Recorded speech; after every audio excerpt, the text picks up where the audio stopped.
Bonjour à toutes et à tous, heureux de vous retrouver aujourd'hui dans cette nouvelle vidéo où on se retrouve pour une sélection de PC Portable Gamer pour les Black Friday. C'est la troisième, vous retrouverez les vidéos, je vous mets un lien par là et juste après vous aurez un lien qui arrivera dans le coin avec les infos. Mais avant de commencer, comme d'habitude, n'hésitez pas à vous abonner, à liker et si vous avez besoin d'aide parce que vous ne trouvez pas forcément votre bonheur dans la sélection, n'hésitez pas à me contacter dans les commentaires en me donnant la taille de l'écran, ce que vous voulez en faire et votre budget. Avec ces trois éléments, je vous aide à trouver le meilleur rapport qualité-prix du moment. Comme d'habitude, vous retrouvez dans la description tous les liens des produits que je présente dans la vidéo, et sans plus attendre, c'est parti.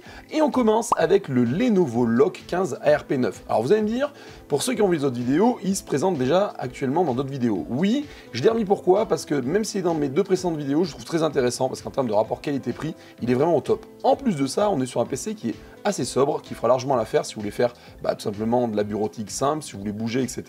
Il n'est pas forcément estampillé gamer. Malgré tout, il embarque des choses intéressantes. Tout simplement déjà, il a un écran 15 pouces en Full HD, 144 Hz de taux de refresh. C'est pas dingo, mais malgré tout, ça fait largement le taf.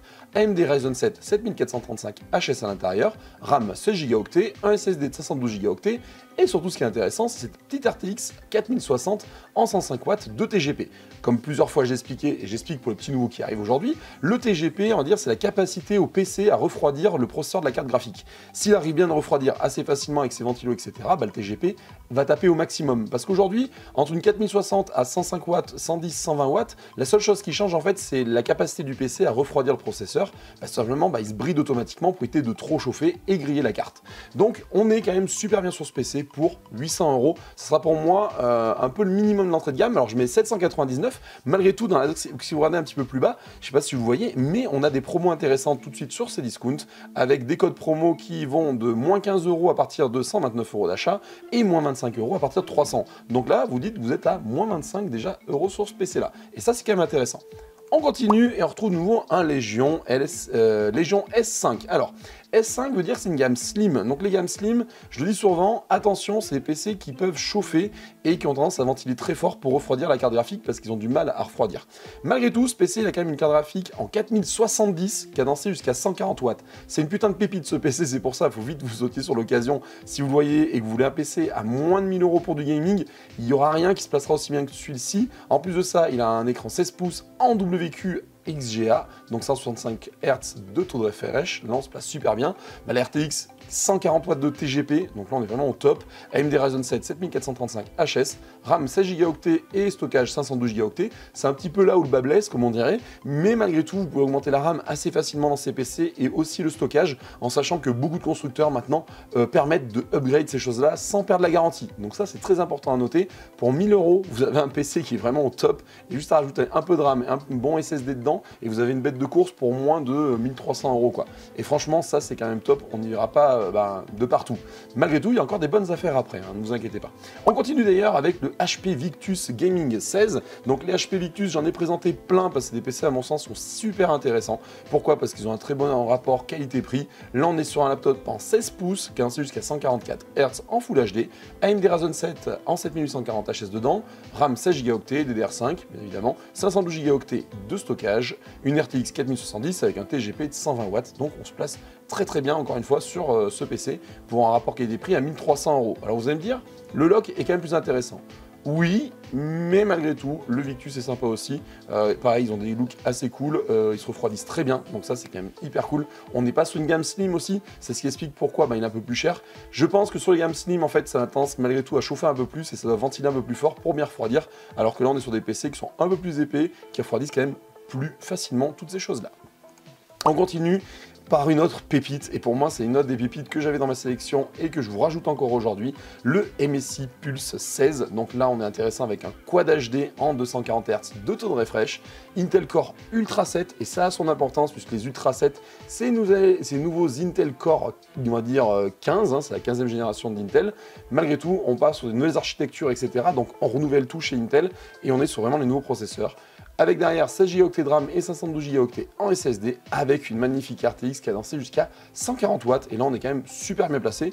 Ce PC pareil, hein, il ne faut pas hésiter, vous rajoutez un peu de RAM, un bon stockage, et vous êtes sur une pépite une fois de plus, un taux de réparabilité à 8,1 sur 10. Ce taux de réparabilité, en fait, ce qu'on appelle l'indice de réparabilité, c'est la capacité à ce qu'on peut avoir en cas de panne à réparer l'ordinateur. 8,1, ça veut dire que vous pouvez changer assez facilement beaucoup de composants qui pourraient tomber en panne.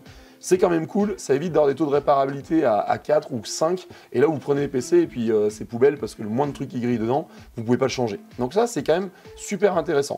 Autre chose dedans, il y a de l'IA. L'IA, j'en ai parlé sur d'autres vidéos et je vous en reparle aujourd'hui. D'ailleurs, ce PC, je l'ai présenté dans une de mes vidéos. Je vous mets un lien, ça c'est intéressant.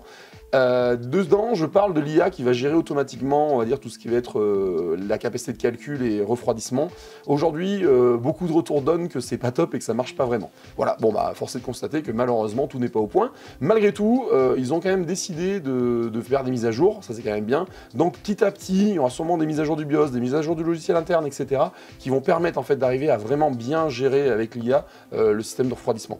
Sachant qu'il est désactivable si vous êtes bloqué. Donc ça fasse vous bloquer. En tout cas, si ça commence à vous gêner un peu sa mauvaise gestion, vous pouvez le désactiver. Donc bon, c'est un truc qui est là, mais qui sert à rien pour l'instant, mais qui servira dans le temps, et ça c'est bien de se le noter, parce qu'on n'y pense pas assez souvent malheureusement. On continue avec le MSI Katana 17. Et oui, il fait bien mettre un petit 17 pouces dans cette sélection quand même, parce que on voit beaucoup de PC en 15-16 pouces. Il faut savoir que le standard maintenant c'est plus proche des 16 que du 17. Pourquoi? Parce que c'est un bon équilibre en termes de poids, etc. sur les PC. Malgré tout, ce Katana se place super bien, avec un bel écran Full HD en 17 pouces, donc avancé jusqu'à 144 Hz une fois de plus, i7 13620H à l'intérieur, donc salut, je suis un petit productif quand même, hein, c'est pas mal. RAM 32 Go, ah en fait je suis un petit peu plus qu'un petit productif, je suis un très bon productif. 512 Go en SSD, c'est juste là à la limite où il faudra rajouter, voire changer le SSD, et si je ne me trompe pas dans celui-ci, je suis pas sûr qu'il y en ait deux, mais en tous les cas vous en avez peut-être deux ports SSD pour en mettre un deuxième. Si vous n'avez pas de port, vous changez carrément le SSD par un 1 Teraoctet ou 2 Teraoctets, c'est pas déconnant. RTX 4070 à l'intérieur en 8 Go et Windows 11 de préinstallé, ça a quand même son importance pour un bon prix de 1349 € pour un 17 pouces avec cette config, on est loin d'être déconnant. C'est un PC qui s'axe très productif et gaming, donc on va dire qu'il est très équilibré ce PC. En termes de rapport qualité-prix, on se place super bien. On passe cette fois-ci sur Lenovo pour voir notre Légion, le Légion Pro 5 en 16 pouces, donc avec à l'intérieur Windows 11, donc ça c'est quand même pas mal aussi, c'est préinstallé. On retrouve quoi dans tout ça? Un Ryzen 9 en 7945HX. Ça veut dire, salut, je suis productif. Hein. Les Ryzen 9, c'est l'équivalent un peu du i9, hein, si on grossit un peu les choses, hein, et être assez vulgaire. Hein. Pour vulgariser vraiment le truc à l'extrême, un Ryzen 9, c'est un i9. Mais vraiment à l'extrême, parce qu'il y a des différences entre les deux, mais qui ne sont pas forcément notables pour, on va dire, l'utilisation commune et régulière. Pour continuer, donc à l'intérieur, on a une belle carte graphique en 4070, donc 8 Go en GDDR6, hein, c'est ce qu'il y a à l'intérieur des 4070. En plus, ça a 32 Go de RAM, 1 Teraoctet de stockage pour 1500 €. On est vraiment sur, à mon sens, le top par rapport au rapport qualité-prix du PC. Pourquoi? Parce qu'aujourd'hui, ce qu'on aimerait bien, c'est avoir un beau processeur, de la RAM quand même qui va bien, donc 32 en général, du stockage, 1 Tera c'est bien, c'est le minimum, enfin pas le minimum, mais c'est quand même quelque chose qu'on aime bien aujourd'hui, et une 4070. Encore une fois, ce PC super équilibré pour le rapport qualité-prix. On est sur un PC une fois de plus, Légion, assez sobre, un petit peu gamer hein, bien sûr, mais pas déconnant. On a un clavier rétroéclairé qui peut se désactiver comme partout, donc on a un PC qui pourra passer assez facilement partout. Allez, on enchaîne et on retourne, et non, on retourne chez Darty, parce qu'on était déjà chez Darty tout à l'heure, et je vous ai sorti un G16, donc un Strix, donc ça c'est Asus ROG, donc des PC gamer, avec une grosse config, là. Intel Core i9 à l'intérieur, donc un i9 en 14900 HX, donc on est sur du haut de panier en termes de i9, sachant que avant la nouvelle gamme, c'était les plus hauts processeurs, donc on se place très très bien, je suis un beau PC très productif à la base, 32 Go en stockage, en RAM à l'intérieur, en DDR5, donc on se place super bien, 1 Teraoctet en SSD, et là on est super bien aussi parce qu'il y a Windows 11 de préinstallé. Et bien évidemment, une RTX en 4070. Le gros plus de ce PC, c'est que son écran 16 pouces, en fait, c'est du Quad HD+, en WQXGA, en 240 Hz de taux de refresh, en DAL IPS, et jusqu'à 500 nits. Les nits, c'est ce qui permet, on va dire, de voir votre écran bien, même quand vous avez de la luminosité qui tape dessus. Donc ça, c'est assez intéressant. Voilà, donc ça, c'est un PC qui se place très bien aussi, 2100 €, mais celui-ci est quand même beaucoup plus placé productif avant du gaming, mais pour en faire aussi du gaming. La seule chose que je peux regretter, moi, quand je le vois, c'est de me dire qu'une fois de plus, on nous a pas mis de pavé numérique, alors qu'on est quand même sur un 16 pouces, et on aurait quand même pu trouver un petit peu de place pour le mettre, ça aurait été sympa. Toujours sur Cdiscount, sur Darty. Alors là, on redescend un petit peu en prix parce que j'ai fait une petite loupée, je passais à 2100. Mais en fait, il y avait un petit PC à 1800 avant, hein, vous m'excuserez. Malgré tout, c'est les joies du direct. Non, nous ne sommes pas en direct, mais malgré tout, je vous parle, moi, en direct à l'instant où je fais la vidéo. Et je laisserai au montage juste pour le plaisir. Si vous voyez ça au montage, dites-moi pouic pouic, par exemple. Voilà, comme ça, je saurai que vous êtes encore là. En même temps, donc on repart sur notre Acer. Donc Acer, c'est pas forcément une gamme que je préconise parce que, enfin une marque. Acer, j'ai l'impression que sur les, on va dire sur les entrées de gamme, on n'est pas très bien placé en termes de rapport qualité-prix pour ce qu'il y a à l'intérieur. Je trouve pas ça dingo. Là, malgré tout, le Predator Helios Neo 18, on est quand même sur un écran 18 pouces, donc on est fat, hein, on est vraiment sur du grand écran d'IPS WQ XGA, donc il se place super bien puisque les utilisateurs en sont assez contents. Cadence jusqu'à 240 Hz de taux de refresh. En plus de ça, c'est pas un 16 neuvième mais un 16 dixième, donc on a vraiment un très grand écran. Intel Core i9, 14900 HX dedans, comme le précédent, ça se place super bien.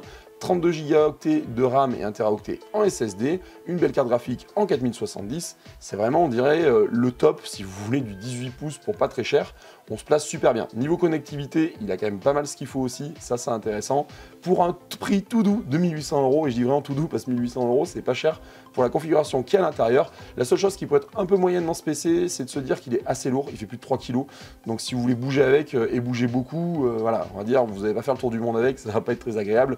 Malgré tout, si vous avez tendance à prendre votre PC, bouger, le poser le matin, l'ouvrir, vous en servir et le remballer le soir, ça peut le faire largement. Mais si vous devez le sortir, le remballer, etc., ça va être un peu lourd, et puis il faut se trimballer, quoi. Allez, on continue sur un MSI Gaming Pulse, mais cette fois 17, donc toujours AI, donc c'est un 17 pouces en Quad HD en 240 Hz de taux de refresh. Intel Core Ultra à l'intérieur 7, et ça c'est pas mal, alors pas Intel Core bien sûr, Intel Ultra 7, le Core est remplacé par Ultra, Arnaud, comment ça t'y faire? J'ai encore un peu de mal, excusez-moi. Intel Ultra 7 avec 16 Go de RAM, 1 Teraoctet SSD et une RTX 4070 avec un TGP de 140 watts. Alors pourquoi le mettre dans cette sélection à ce niveau-là aussi? Parce que il y a eu 1900 €, ce qui n'est pas non plus aberrant en termes de rapport qualité-prix, puisque à l'intérieur quand même on a un beau Ultra 7 avec 1 Teraoctet et une 4070 qui tourne plutôt bien.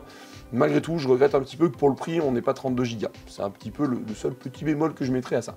Et pour terminer cette sélection, on va finir de nouveau sur Lenovo. Lenovo avec la pépite du Legion Pro 7i, donc un écran 16 pouces à l'intérieur. Donc on peut le voir, c'est des PC qui sont assez similaires, on va dire, à ceux que je vous ai présentés tout à l'heure. On est sur la gamme Légion du moment, qui sont des PC assez sobres, assez jolis et qui ont de la puissance. Celui-ci en a beaucoup, puisqu'au prix de 2300 €, je bégaye un peu du coup en le disant, parce qu'on dépassait 2000. 2300 €, on retrouve quoi à l'intérieur? Un beau processeur i9 en 14900 HX une fois de plus, donc c'est la 14e gêne, ça tourne super bien, c'est génial. Windows préinstallé dedans, la carte graphique une 4080, mais c'est là où lui il pète tout par rapport à tout le reste en catégorie.